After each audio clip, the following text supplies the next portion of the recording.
So just to get you started, Andrew and I are from TourismTiger. We are a web design company for the tourism industry, and he can tell you a little bit more about that. I am the marketing manager. You may have seen my name on emails from TourismTiger, and Andrew is the head of TigerCare. He can tell you a little bit more about what he does. If you want to write your questions in the chat as we go, we will have time for question and answer at the end. So we're monitoring that and keeping track of all of the questions so you won't be forgotten. And I think that's everything. I think we're ready. Are you ready, Andrew? Yeah. All right. Well, I'm going to turn off my camera, but I will be back after the presentation. We hope you enjoy it. Awesome. Thanks for the intro, Steph. As you said, I'm Andrew. I'm the head of TigerCare at TourismTiger. And TigerCare, what we do is we maintain our clients' websites after we launch them. So we build them and then we hand it off to my department, TigerCare, and we can change content, photos, add new pages, update things. Basically, the idea is so that clients don't need to get a new site every year, every 2 years. And as the title says, this is a webinar on website optimization for tours and activities, and it's very DIY. It's how you can improve your on-site experience and grow direct bookings. A little more in depth on who are TourismTiger. We were established in 2014 as a website design and management company specifically for tour and activity operators. We focus on building websites that don't go out of date by using our own unique system, i.e. TigerCare, that is continuously updated and improved. Like I said, we do monthly updates to our theme with new features, adding new partners, adding new services. And of course, the bread and butter of our service really is updating content and photos. We have 111 active clients who are still on TigerCare worldwide. So the first thing we want to focus on in terms of site optimization has to deal with the immediate situation, and that is a response to COVID-19. We have two things that we think people should focus on that we have been focusing on with our clients. And the first one is communication. Customers really want to know how you're operating in this time and more in depth, how it will affect their possible bookings. So if I wanted to go to Boston and book a tour, for example, I want to know, is Boston in quarantine? Is it in lockdown? Is it safe? And you can make people aware of your operations through the use of banners or pages. Like on example, for the page below, we used a banner, just a quick little snippet saying, we're open, limited capacity. Some things might not be working. Some things are available soon. And then for more news and updates, click here. That click here can go to an internal page on your site where you post updates, or it can go to an external source for information. With communication, a little proactivity goes a long way as well. If you have a mailing list, reach out with updates to your customers. That way, they can rely on you to provide them with, hey, we're open, or the park I operate just opened. Tours are going to be available soon. Instead of them having to kind of remember like, oh, I really want to do a tour with these guys, but they were closed last time I checked. I'll check again, because they might forget to check again. And this way you keep in their minds. Another thing that we use personally for our clients is push notifications. These work along the same lines as a mailing list. It's just a little more simple. We recommend a service called OneSignal. And what it does is when they go onto your site, it'll ask permission to allow push notifications. They can enter in their contact information. And then through the back end, you can go on OneSignal and send out a push notification to everyone who has allowed notifications. And again, that can be a simple message. It can be a paragraph. It can be, a page. The second part of the response to COVID-19 should be flexibility. The situation has created instability across the board, and customers cannot make concrete bookings, right? International travel, nobody knows when it's going to reopen. Is there going to be a second wave? How is the second wave going to affect everything, right? And the way to answer this instability is with your own flexibility. And there's a couple ways that you can do this. First, your cancellation policy. Make sure your customers are completely aware of the policy before bookings. This can avoid, misunderstanding down the line, or help them understand. It really helps them understand what their options are. And if it's possible, update your policy for the time being, right? Make it a little more flexible. Instead of, cancel refund for 48 hours, make it 72. Give the customers a little more time, and they'll really appreciate the understanding, because it's tough for them to make a booking right now. And if you can make it a little more easier on their state of mind, they'll really like that. And having a booking partner like Reggiando, for example, they can help you manage cancellations, update the policy, and help with this making customers feel comfortable that their bookings are secure. And if they need to cancel, there won't be any hassle. Another thing you can do for flexibility are offer gift cards, right? These are a great way to get some cash flow in, as well as give your customers complete flexibility on when they want to redeem. You know, they can go through, buy a gift card, and think, okay, I know I want to book a tour with these guys, but I'm not sure when. So I have the money now. I'll buy the gift card, and then down the line, they can redeem it for a booking. Also, gift cards are nice if they know their friends want to travel. They can buy gift cards. So apart from COVID-19, let's go into the things that you can do directly on your site that will help uh, kind of keep your site updated. And the first one, biggest one probably, is fixing content, right? It may seem like a very daunting task, especially if you have a large site with many pages. But now is, think about it, it's one of the best times. If you have downtime, if you're not getting tours in, now is a great time to look over your site. And content is the place to start. You want to look over your content and rewrite it with inviting language. The whole point is to make customers picture themselves on your tours. And for example, using active voice instead of passive voice is one way to get that.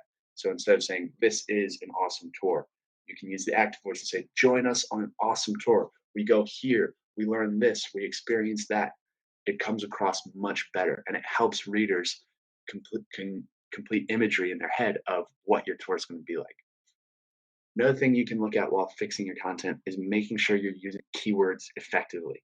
First place to look here is check your H tags. So, for those of you who don't know, H tags are kind of like a prioritization on your site. For example, headlines will be H1, and something in the footer or like a postscript will be H6. So, if your headline is the most important thing, that should get an important keyword.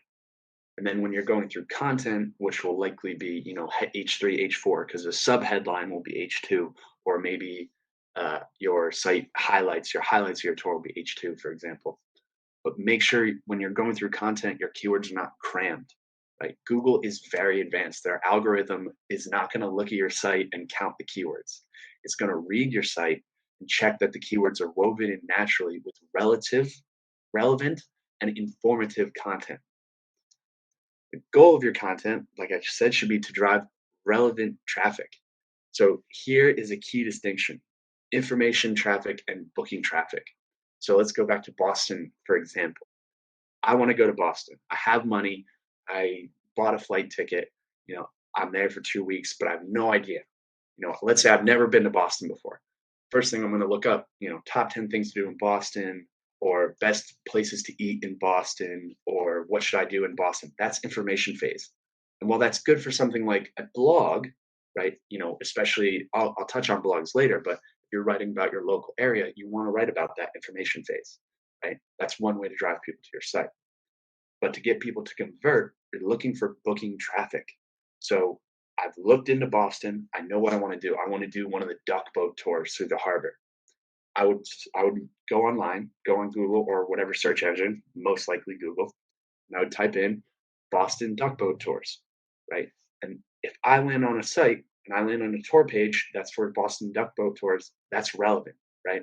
Now, if I'm looking for top 10 things to do in Boston and I land on a duck boat tour page, it might convert, but I'm not at that stage yet where I know I want to do duck boat. I'm looking for information in general of what to do in Boston. Next thing you can do is updating photos. This is a really important one.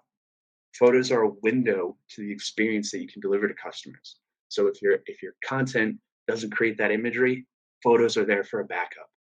Make sure those photos portray your tours correctly.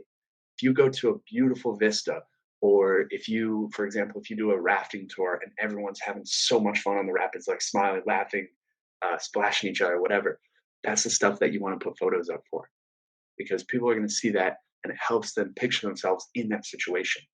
And you might think, oh, if they see all the photos of all the tour, they might not want to go. It's the opposite. If I see something really beautiful, I want to experience it in person. I want to take my own photos even, right? And in terms of a technical thing you can do with photos is optimize them. And this it may sound really complex, but it's really simple. The idea of optimization is all about shrinking file size. So you have pixel size, for example, like a square photo would be 400 by 400. That's not what I'm talking about. I'm talking about the file size. So if you have a photo, for example, that's 1 to 2 megabytes, and that's on your site, that's going to create some serious issues because most websites are 1 to 6, 1.6 to like 2 megabytes. That's an average website size. So if you have a photo on your site that's the size of an average website, you can see how that's going to create some issues. So you can optimize your photos using a tool like TinyJPG or TinyPNG. They both work with both types. And what they'll do is they'll look at the light in the pixels in the photo and shrink it, compressing the file size. So maybe you only have 1 or 2 photos, right, that need to be compressed. That's fine. It still helps. But we've come across cases where we look at a client's site and their entire homepage has unoptimized photos. And when you see stuff like that, you edit all those photos, you compress all their size, and it adds up and it becomes a big chunk of site speed. Another thing you can do with photos is to make sure to give them file names and alt text with fitting keywords, right? This can help SEO. While it may not make your site rank first on Google everywhere, SEO is a long con. Like it's a big game. There's a lot of pieces. And putting in file names and alt text is one of those small pieces that can help.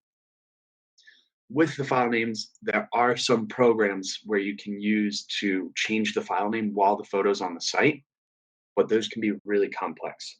So I personally would recommend just taking the photo from the site, changing the file name, and putting it back on. Right? It's again, this seems like a daunting task, depending on how big your site is. But now is a great time. If there's downtime, if you're not getting bookings, if you're wondering, I want to update my site, I want to commit myself to putting time into the site. This is one of the big ones you can do. Alt text also falls in that category. You don't have to change the images on the site, but alt text, excuse me, alt text is just something you can put as a descriptor. Those of you who don't know, alt text is just if I have a screen reader software and I'm going through, my screen reader will say there's a photo, and then it'll read the alt text. The alt text is meant to be a description of the image, but you can put keywords in there, and Google will notice that. So, for example, let's go back to Boston.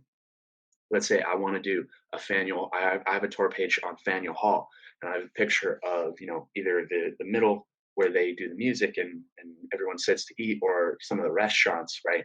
I would just do Faneuil Hall interior restaurants. Faneuil Hall is the keyword. Restaurants could be a keyword as well. But it's just a quick little descriptive. And also, alt text is important for accessibility. Going back to a screen reader, if I'm using a screen reader software and I see that there's images, but there's no alt text, that might just create personal dissonance with me as a customer. And I might think if they didn't put in the effort for alt text, that might create issues. Another thing you can do is add your reviews, right? So make sure all of your reviews posted on your site are as recent as possible, like 2019, 2020. Customers will not trust old reviews because things may have changed, making them irrelevant. Even if your company, let's say you were running since you know, since 2010, and it's 2020, 10 years later, you're doing tours exactly the same, but your reviews are from 2017, 2018. Customers might think, oh, it's been a couple of years. I haven't seen any fresh reviews. Either things may have changed or they're just not getting, they're not performing the same, right? So adding the reviews helps customers see recent times. They're doing well in recent, like in 2020, 2019, people are saying great things. And people are going to trust reviews more than anything else. It's been studied, like people trust reviews more than consumer indexes these days. Right? So having your reviews as recent as possible is great. Refreshing your reviews also shows Google that you're keeping the site fresh. It's not going to, again, it's not going to be a huge SEO saving factor, but refreshing your site shows Google that you're keeping your site up to date and it should be relevant in search reviews. And if you get a good review now, it's really good for your company's image, right? How companies act now is greatly going to affect their image in the future. If I'm a customer and I'm having a really terrible experience, right, with other tour companies, I go to your tour company and you communicate beautifully. You're saying, "Oh, we're not doing tours right now, but hey, like subscribe to push notifications, come on our email list, and we'll let you know when everything's open." And I want to make this as easy as possible for you. So our cancellation policy, just so you know, here's what it says on the site, but currently we're expanding it a little bit, and here we offer gift cards as well, so that way you can redeem in the future. If you make the customer's experience really good now, they can leave a review, especially in a time of crisis where it's very unstable. Everyone's having issues with booking or issues with refunds and cancellations, and this customer has a great experience in that time of crisis. Chances are they're going to leave a fantastic review. And a lot of people are going to remember this quarantine, this COVID situation. So they're going to maybe see that review and they're going to say, "Oh, wow, it's from May 2020. That was in the middle of COVID and they got a fantastic review. That's awesome." Another thing you can do is start a blog, right? So a blog is a fantastic way to speak to your customers both now and later, especially now going back to communication, right? A blog post or a few posts, for example, like what we do at Tourism Tiger, we've done a series of posts. They allow you to go into depth about what you're doing during this time, what your plans are, what external factors that are affecting you. We have a few clients who have put up posts about how they're cleaning their facilities, right? So there's tons of stuff that you can communicate now that kind of help customers keep that ease of mind. And later, longer down the line, a blog can help you establish trust, and then help establish to customers that you're knowledgeable, especially on your area, right? So when you're writing a blog, focus on your area. Like that's what you know the best. For example, so if I'm in Boston, I run a tour company in Boston. I doubt I'm going to write a blog about the top 10 best things to do in Dallas, right? It doesn't click. And actually, Google might recognize that as irrelevant as well. But content marketing, while it's not the best, most brightest, most up to date SEO strategy, is still really useful, right? Google values relative and informative content. When it's looking for what to bring to customers, that's what it's looking for, right? So, if the best way to do this is getting a blog, right, that allows you to constantly publish content. And now is a great time to inform people of where you give tours, right? People are looking for content to consume. Me personally, I know once this is over, I want to travel and I want to go to a place I've never been before. Chances are a lot of travelers share that mindset. So now in the downtime, they're thinking, let's see, where do I want to go? And they're going to look on, like, I've never been to Boston. Is Boston awesome? And they land on your blog and it's, yeah, Boston's awesome. We got lobster rolls. We got the Boston Harbor, Faneuil Hall, like Tremont Street. It's awesome. You know, you can inform people on why your area is so awesome or why your area is so great. Right? And you can use the blog, like I said earlier, to convert people from information phase to booking phase. This is a tricky part because it's getting it all done in one site. But if I'm running a tour through Boston and I write a blog post on, hey, lobster rolls are the best food you'll have here, or clam chowder is the best seafood you'll have here. Let's go to legal seafoods. I can in that blog say, hey, I know we're talking about lobster rolls, but you should check out this food tour that we do. And it goes to 3 different places that do lobster rolls. And we have guests rank them or something like that.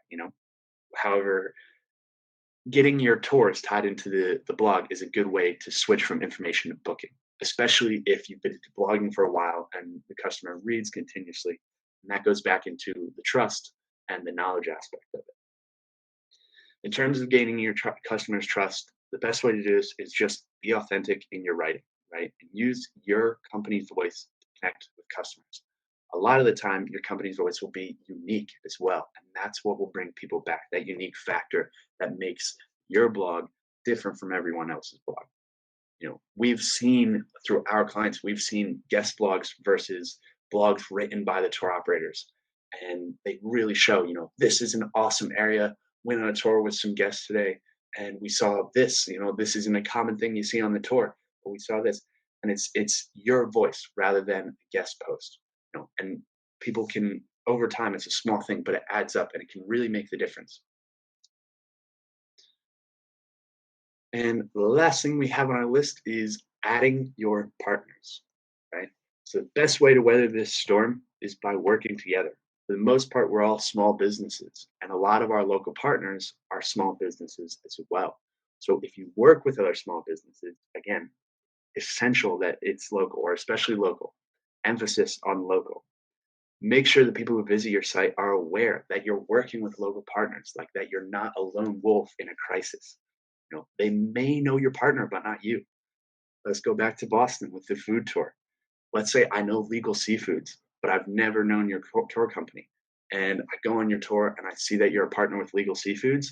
That's going to create a little bit of trust. And I'm going to think, if they know Legal Seafoods, I love Legal Seafoods. I've been going there for years. And if they go to Legal Seafoods, that means they know good food. So the other things on their tour must be good. On an SEO aspect of it, trading backlinks is also really, really valuable. The way Google sees it at a very basic level, the more the merrier. Now, there are backlinks that can be bad for you, such as article directories or spam sites, right?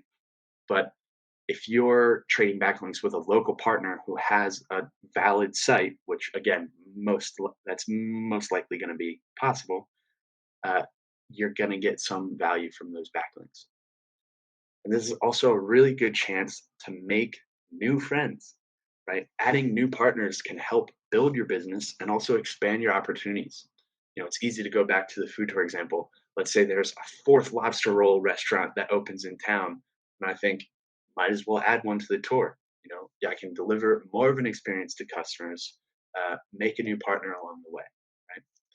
And Google will see that your sites are linked to other sites, and it really likes this. Again, it's very complex with backlinks, right? They can go into the anchor text of your site. For example, if I'm doing this lobster tour and I'm linking to my partner site, or let's say they're doing a blog on their page, on their website, excuse me, and they are linking back to my site. They're writing about, we have a tour company that comes in and they look at our lobster rolls, and when they link tour company or food tour Boston, right? That's a keyword, and they can put your link into that, and that makes the anchor text more valuable. So there's a lot of levels to backlinks, right? But just for a start, get your links on other sites with your partners. And partnering up and receiving links from non-competing partners who are popular, relevant, and share keywords is going to be the best level of that, right? So and again, relevancy is really key here. So if I'm doing a food tour and my link appears on, a hardware store, right? Not really relevant unless I stop by that hardware store and they have a secret lobster roll place in the back or something, but then Google might not know about it. The idea is like on the front end, it's not relevant. You want to link to people and partners who are relevant to what your business does and like what experiences you provide to your customers. And if they share keywords with you, that also helps because Google will see that and Google will think, okay, yeah, these guys are relevant to each other. The context matches. It makes sense. And that was part one. Thank you all for watching. For any questions, you can please send by to andrew.simpson@tourismtiger.com. Obviously, questions after the webinar because we'll go through Q&A now.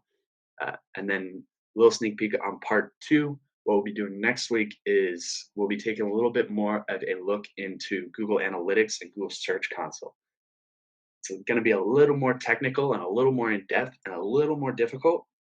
But if you learn how to read these systems, it can really help you understand how people are coming to your site and how you should change your site based on their behavior. So again, thank you for your time. Thank you for watching. And now Steph will open it up to questions. Yes, thank you, Andrew. I'm back. We have 3 questions right now. So if there are any other questions you have, please feel free to add them and we will work our way through. So the first question that I have is someone is considering changing to WordPress. Would you recommend WordPress? I really like WordPress. It's a really simple builder. Even there's tons of options for themes, right? There's tons of free themes that are good. And at the end of the day, it's just a nice vertical builder. I will say for the cost, it's good, right? It's fairly cheap to just host a WordPress site, like just host. Sorry, it can be more advanced with security and adding backups and stuff like that. But Mhm. there are builders out there that are faster, right? So the common thing that we hear, right? So we'll have clients with sites that say, "Oh, we did a site audit and there's JavaScript issues," right? We can edit around the JavaScript, and again, this is a really technical thing for our developers handle this. I don't. Um, JavaScript is probably the least good factor about WordPress, but it's a really good builder, right? It's more advanced than something like Weebly or Wix. Like it'll allow you to make a better site. And I think when you learn how WordPress works, right, it's a little more of a learning curve, but it pays off better. But there are builders that are quicker. But I think WordPress, especially like if you're a beginner, if you really want to do it yourself, WordPress is fantastic. Okay, sounds good. Um, Next question. Do you have any SEO advice to get to the top of the search engine results pages? Yeah, that's a big question. I mean, I don't claim in any way to be an SEO expert, nor does Tourism Tiger or TigerCare really. But we've been around it enough that we have seen some of what works and some of what doesn't work. For example, two things. Obviously, the first thing people think about when they think about SEO is keywords, and you're not wrong. Keywords are a big part of SEO. Putting it in your metadata is the first place you want to look, right? So, for example, if I search on Google and you see the results page, you're going to see those blue links, and then you're going to see the little, snippet of text below. That's your Mhm. metadata. So your meta title should be focusing on talking to Google, and that's like the way the meta title works is the first word has the most weight. So you want to put your keywords towards the beginning of the meta title, and then go from there. Always try to squeeze your company name in. Meta description, on the other hand, right? While it's not bad to put keywords in there, the meta description is more customer facing. So when I search and let's do, Boston duck tours. I like using Boston as an example. You really do like using Boston. When I move back to the US, I'm gonna live in Boston. I love the city. I'm a huge Red Seems Sox like fan also. For any tour operators who are Red Sox fans, go Sox. Um, But yeah, like let's go back to that. And there's two duck tour companies, right? Let's say one of them says, even if the meta title is exactly the same, duck tour Boston Harbor, duck tour Boston Harbor, you know, duck Mhm. tour company one, duck tour company two. Those are the meta titles. But the description is, this is a duck tour we go to, this is a duck tour we go to Boston Harbor, you get a whistle, right? Or the other one is, join us, like again going back to the active voice, like you want to start it with a call to action, right? Join us on an awesome duck tour through Boston Harbor, and then explain the call to action, right? We'll pass Little Seafoods, we'll pass the aquarium, we'll pass, I'm trying to remember the name of the ship, the USS The Constitution? Constitution. Yeah, the USS Constitution. We'll do a loop through that, and it's you got to keep it a little concise. But the key is getting that active voice and getting the call to action, and that's just metadata, right? Again, with keywords like I explained, look at your H tags on your site, right? That can really help optimize your content, and Google will recognize if, for example, if your headline is tagged as H6, Google will probably send you a warning through Search Console, which is something we'll go over next week. Google will probably send you a warning and say your H tags are weird. Um, and Google uses the H tags to read it, like it's their thing to say H1, what's the headline? Okay, that's what we're starting on. And then it'll go through and read the rest of the information and correlate its relevance. So for my blogs, I think, Yeah. sorry, I'm getting a lot of echo. I think everything is important. Why don't I just make everything H1? It's really important, right? Yeah. The issue there is Google knows that not everything on your page is as important as everything else. Okay, So good. that's what the H tags are there for. Good question. Yeah. And Thank then you. Thank you. back to the SEO advice, like there's so much more. Like another thing, for example, a really big part of SEO that a lot of people overlook, and the reason I'm talking about adding your partners is backlinks. Like a lot of people overlook backlinks. They're really, really valuable in SEO, especially if they're done correctly. This is Um, actually, it leads into another question. Someone asked, what is the best way to earn links in other blogs?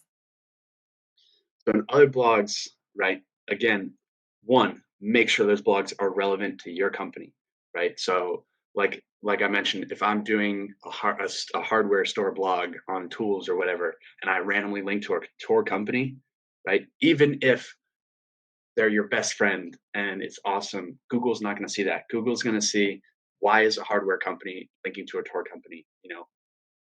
You want to make sure the context of where they mention you is important as well, right? So let's go even deeper. They're doing a blog. I run a lobster tour business, or not a lobster tour, lobster roll business, and my friend does tours, and they come to my restaurant for lobster tours, for lobster rolls. Dang it!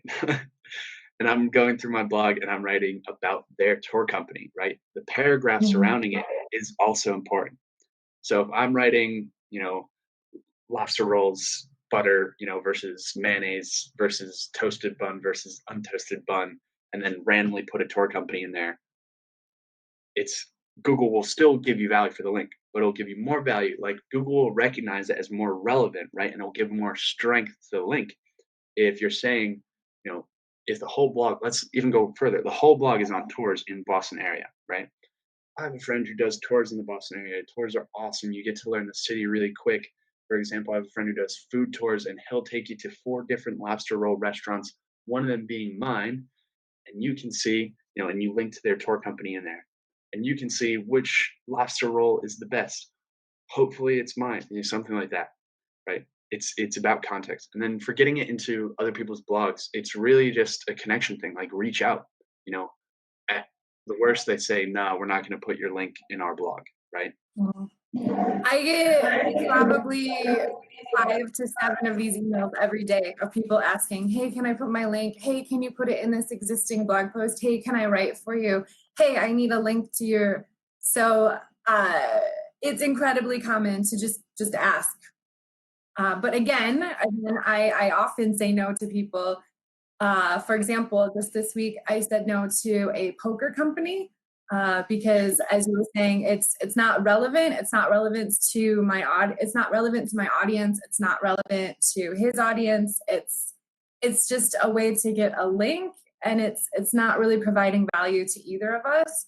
So do feel free to reach out, but also keep in mind reach out to relevant people, not just to everyone, like Andrew was saying. Yeah, I think, and with backlinks, quality is definitely more important than quantity here, right? I know I said Mhm. earlier at a very basic level, the more the merrier, but at the end of the day, the quality of your backlinks can have much more weight than the quantity. It's so, for Right. example, it's called a technical. It's trust flow versus citation flow, right? It's on a 1 to 100 scale for both of them.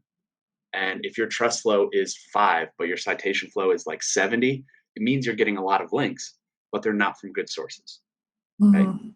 So that's it. The best thing, obviously, is balance, right? You want a lot of backlinks, but you want to make sure they're from quality sources. And not every backlink source is going to be amazing, right?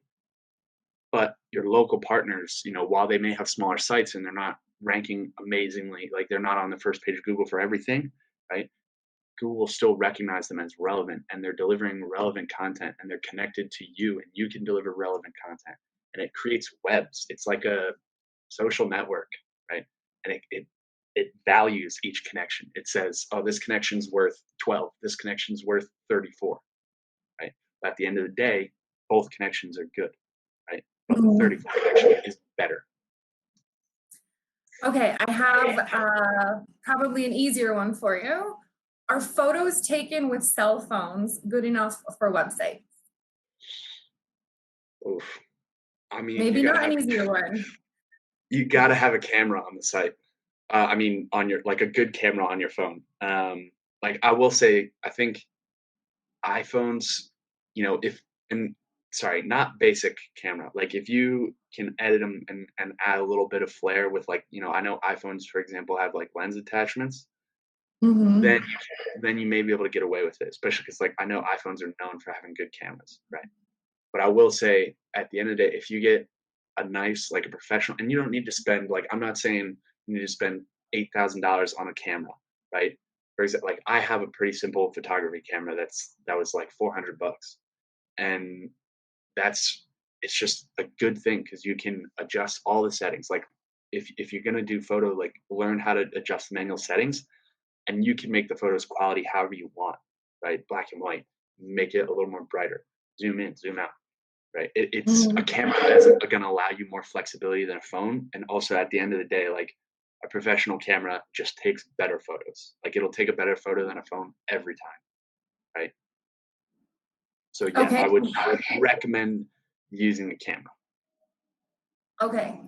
Going back to the WordPress question, you mentioned that there are faster pages than WordPress. What do you mean by faster? And is WordPress a much better choice than Jimdo? Does it make sense to switch from one to the other? Right. So with WordPress, you know, it's in terms of like what I mean by faster, it's just like time to full interaction on the page. And I'm not talking like 10-second difference. I'm talking like 1 or 2 second difference, right? 'Cause one of the things with JavaScript is you have to defer parsing, which basically means you have to make it load at a different time. And that's a speed thing, right? In terms of Jinso, I haven't worked with it. I haven't heard it, but I'm trying to remember the biggest thing that makes other builders faster is they work with JSON instead of JavaScript, if that helps. Yeah. This might be a question to email to Andrew so that he has time to look up this other program. Yeah, I've heard of it. I can't remember the name. I can't remember the name. Okay. But Next up, sorry, go ahead. no, sorry. Next up is how can we know if our website structure is suitable for SEO requirements? Because we're not SEO specialists. Right. So H tags are really good for this purpose, right? H tags line out your content. Obviously, your most important content should have higher H tags, right? That's one way to look at the structure. In terms of like, we'll touch on that next week as well. Like looking at analytics, looking at Search Console, um, mainly analytics for the structure of your site. Like you can look at where people are going, what people are clicking on, what people aren't clicking on, and that can help aid your structure. So can you repeat the question? I feel like I'm forgetting a part of it. It disappeared. Let me go back Okay. to the full chat. Sorry, I was looking at the question page and it was marked as answer. Ah, dang. Okay. No, no, no, It it's was fine. I using, can find it again. cool. It was using SEO to affect the structure, right? Or how It's should just they change how the structure how do to we affect? know if it's suitable? Right. Yeah. So H tags analytics, again, that's something we'll be going into next week. Um, in terms of like your overall structure, another thing to look at is interactive content, like videos, photos, things with large file sizes. Like I said earlier, with optimizing photos, this definitely falls into that category where if you have a bunch of really large files, it's going to slow down your site, and that will affect SEO. Like put yourself in Google's shoes. They don't want to bring customers slow sites. They want to bring customers fast sites. Right? Mhm. Another thing you can do, especially with the trend in mobile, because mobile for sure is becoming in a lot of cases, it's overtaking desktop traffic. We do see sites where desktop is still more popular, but within the next like 5 years, it will completely overtake desktop traffic. Um, Transcripting your content. So I don't have my phone with me right now, but I would show it right here. If you think about your content on your page, right? If you just put a block of content, right? Let's say you write a whole paragraph. And for blogs, it's different because people go to blogs to read, right? But on a tour page, for the most part, there are people who will look for those tour overviews, right? But you can hide those in other tabs, right? For like transcripting content, I mean making it bullet lists. Sorry, I should have explained that first, like shortening it. So Google really likes this as well, especially for mobile, right? So instead of writing, you know, a whole paragraph on my lobster roll tours, I list the 4 restaurants, and I list what makes each one different in a bullet point, right? Rather than a paragraph. And Google will recognize that and say, okay, hey, they're keeping their eye out for mobile. Google switched to mobile first indexing last year. So that means when they index sites, they actually look at it on a mobile basis first. So if they look at your site and they see that it's set for mobile, it'll help you rank higher. And going back to like the block of content, while it might not look like a lot on a desktop screen, if you're on mobile and you see like a big paragraph, you look at your screen, it's just going to be all words, right? And it's a Mhm. little offsetting. Sorry, it's not a little offsetting. It is offsetting. It is. It is. Okay. So if I put my brand name in OTAs such as Expedia with high authority, hold on, let me read the full question before I read it out loud. Okay, so putting your brand name on OTAs like Expedia, and they have high authority, does it affect my position in Google? Right. So here's again another level of backlinks. If you're going to put it on an OTA, one, it's mainly worth it for exposure. Well, I mean, depending on your bookings and the financials of it, it requires a little more in depth. But in terms of SEO, it depends on the booking software, sorry, the OTA, because what they can do is they can tag your link as no follow. And basically what that means is you don't get any SEO value. Mhm. That's most likely what they do, right when you post it on. Okay, But so do in you terms of recommend using exposure, them? yes, yes, I still recommend using them because like I said, like in terms of exposure, like those OTAs, they're gonna Mhm. rank higher for like simple keywords. Like if I just type in Boston tours, right? Chances are an OTA, no, sorry, not chances are. Fact is, like TripAdvisor, Expedia, like Viator, those are all gonna be on the first page, right? So if my Mhm. tour is in one of those systems, it can help with exposure, right? In terms of SEO, it depends whether they like most likely they're going to give it a no follow tag. So you won't get SEO value from that one. Just for myself, what I do, I'm going to use a city that's not Boston. If I'm going to Santiago, I will search for hotels in Santiago or tours in Santiago, what to do in Santiago, and it's going to take me to TripAdvisor or to Agoda or something like that. And then what I do, because I know from experience that it can cause me problems if I need to cancel a booking, if I need to make changes, if I do it through this third party. I will often use that to find who I want to book with and then go to their website for more information and book that way, because I think it ends up being a better deal for both of us. They don't have to pay the commission if there's any problems, like just for example a global pandemic that causes me to cancel things. Booking through the tour operator and the hotel gives me more options, and it makes things easier and nicer for both of us. Yeah, I was going to say too, like I've seen a lot of like things on social media recently, and especially now, like while it seems crazy, the world, there's protests over this, all this stuff, and it seems crazy. A lot of people are keen on helping each other, and small businesses Mhm. really fall into that, right? And so, for example, this isn't tour operator specific, but bookstores are a great example. Like support your independent local bookstore instead of Amazon. Like I've seen a lot of that.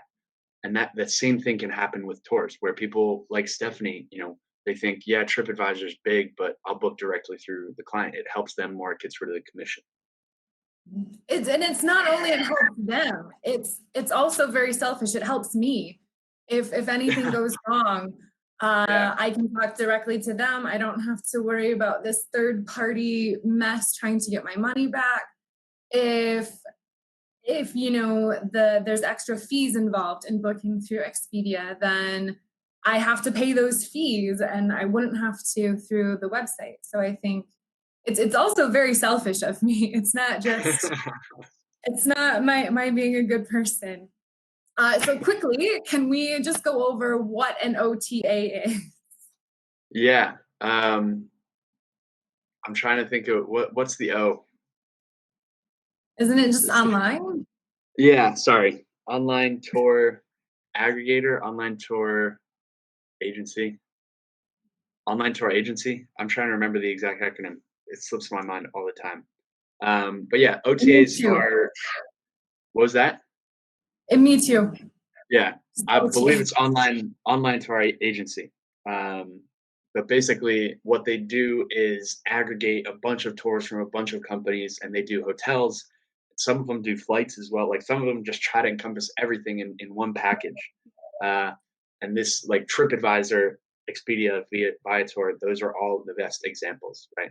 That is an OTA. Mhm. They have information on tons of cities. They have tours from tons of different companies, and they like Airbnb is kind of falling into this category as well because they do the experiences, Right. and they do booking of Airbnb obviously. So it's basically this area where all this information, and they don't provide any of it. Like it's all third, like they are the third party to all of it, but they sink their money into SEO rankings and being the top of Google, right? So that's where their strength is, and they Mhm. aggregate everything, right? Yeah, so as Andrew mentioned, the big ones would be TripAdvisor, Expedia, Viator. Viator, Orbitz, those types of Mhm. companies. But we have a list at Tourism Tiger of 95 places to list your tours, and it's so many. There are so many OTAs. There are at least 95 because we have the list. So you can find some really niche ones, like that's just OTAs that are only for food tours of 5 people or less, or something like very specific if you're looking for it. Um, Eco next tourism as question. well as a couple. Hmm. Next question. Is there a way to see the SEO and keywords of your competitors? Hmm. Yes and no. Um, it depends how much you want to spend. Like there are tools out there that you can use to look at what your competitors' keywords are, but I know usually, Neil Patel's Uber Suggest will allow you to do it, but I don't yeah, know how deep it gets into it. yeah. And I was gonna say if like a tool isn't an option, metadata.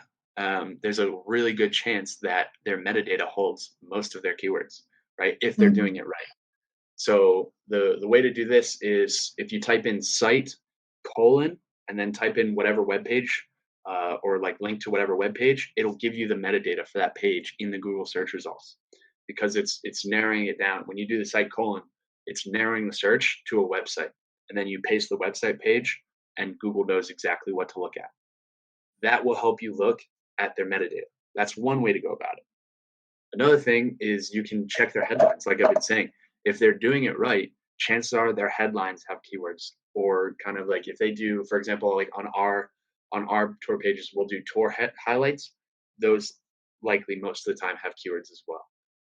But yeah, Uber suggests, and like there are other tools like Moz has some keyword tracking tools. Mongoose has keyword tracking tools, but those are paid services where you can look directly at your competitors' keywords.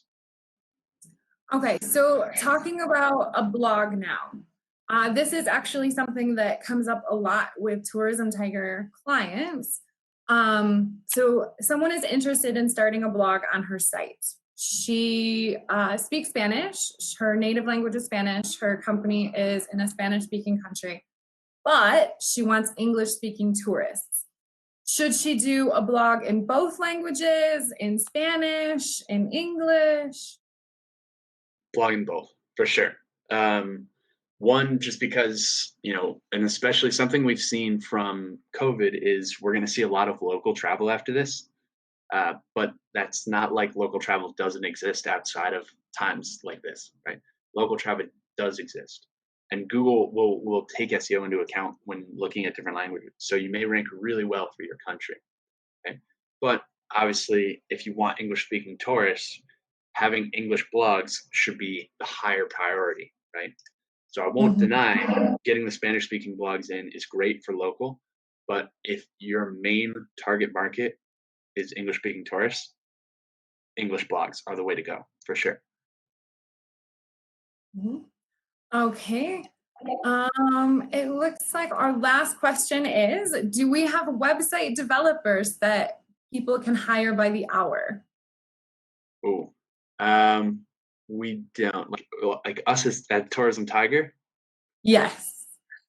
No, we do not have developers that we can hire by the hour. But if you're looking for developers or people to do technical things on your site, there's a really good website which actually like this is how we found our developers and then we brought them on full time. We found them through a website called Upwork.com.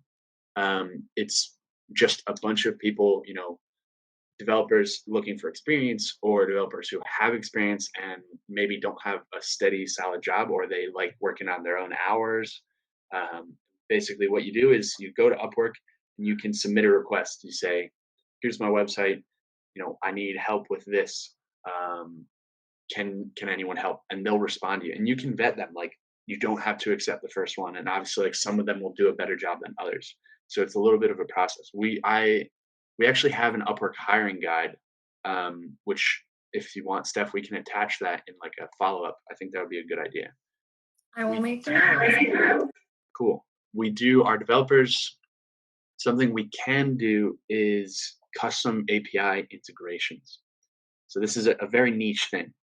But for example, we recently had clients who have a Resd. They use Resd as their booking software, but they wanted it to look like Zola, how they do their timeline view. As long as you have an API key for your software, basically this means that you can customize an integration. And our developers do that for us, right? To work with our theme. So we thought, why not turn it outwards, right? And get other people to say, oh, they need a custom integration for their theme, and it's possible. Like that is something that we can, contact us. We have a page.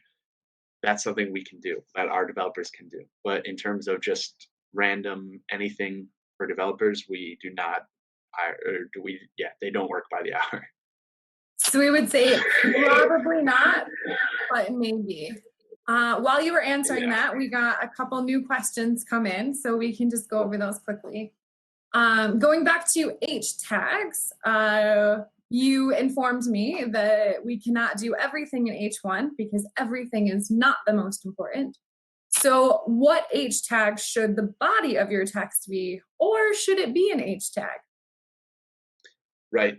The body of your text can have an H tag, but it can also you can put it as paragraph, like that is below H6. Um, but I will say for like example, for if you're doing tour details, right, or trip details, sorry. Um, Actually tour trip detail, either way. Likely you'll have maybe some keywords in there in terms of, trip details. We're going up the Arroyo River, I don't know. Or we're going up the Charles River, going back to Boston. There it is. Yeah. But for like the bulleted stuff like departure time, what to include, that's not going to be, no one's going to search for, oh, hey, I have a backpack. What tours can I go on with that? That's not going to happen. So stuff Mhm. like that you can tag as paragraph.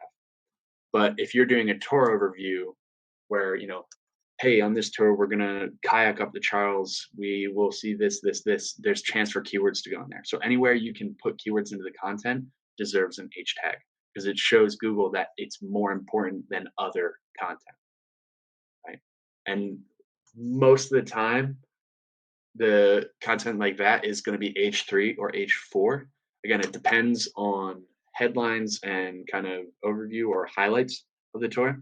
So usually we have a headline, which is H1, and that's just the name of the tour. Charles River Boston Kayak Tour, right? Or rowing experience, however you want to name that, whatever keyword works best for you. And the sub headline will be like, enjoy a calm rafting trip on the Charles River, something like that. That will be H1 and H2, right? And then from there, if you have tour highlights, those likely should be H3.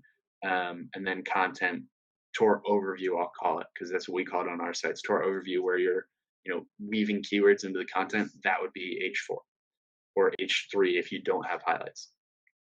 Okay. Is that, yeah. Yeah, I think that helped. Let's see. We have one. I don't want to jinx it and say we have one last question because last time we got new ones. But of course, if you have questions, we're happy to answer. Yeah. So next up is, do you recommend any online course for basic SEO? Not to become a specialist, but to be better at handling just the basics for yourself.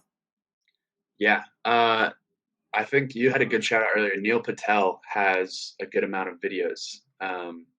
And his more in-depth, like masterclass ones are going to be expensive. Like you'll have to pay for them. But he does have some basic articles, right? If you can read an article and learn from that, it might be better than a video. He has a lot of videos for free as well. I've actually been very annoyed recently that I get a blog email from him and it's a video and I'm like, no, I wanted to read. Yeah, he does have a lot of free videos as well. And I mean, they're like Moz, for example. I in terms of video content, I'm not sure, but I know Moz they'll do like technical explanations for a lot of things. I'm trying to remember the name of this other one, but there are free resources, right? If you search for it for beginner level stuff, it's out there, right? There are courses that can help you go a little more in depth. And like I said, SEO is a lot of pieces. It's not one big thing will save everything. And that's like when you're researching on your own, it's very possible to get caught up in one thing. And then you focus on one thing when there's like 100, not 100, but there's more things to focus on, right? SEO is all these small pieces. Some pieces obviously are larger than others. So I'll say all these pieces coming together for one big cause, right? That's a very broad picture of SEO. So if you follow like a course, they'll touch on more than just one thing. But there's free content out there. Okay, I think that was our last question. So thanks again to Andrew for presenting. Thank you to Reggiando for putting this together and allowing us to come on and speak with everyone today. And we hope that we see all of you again in part 2.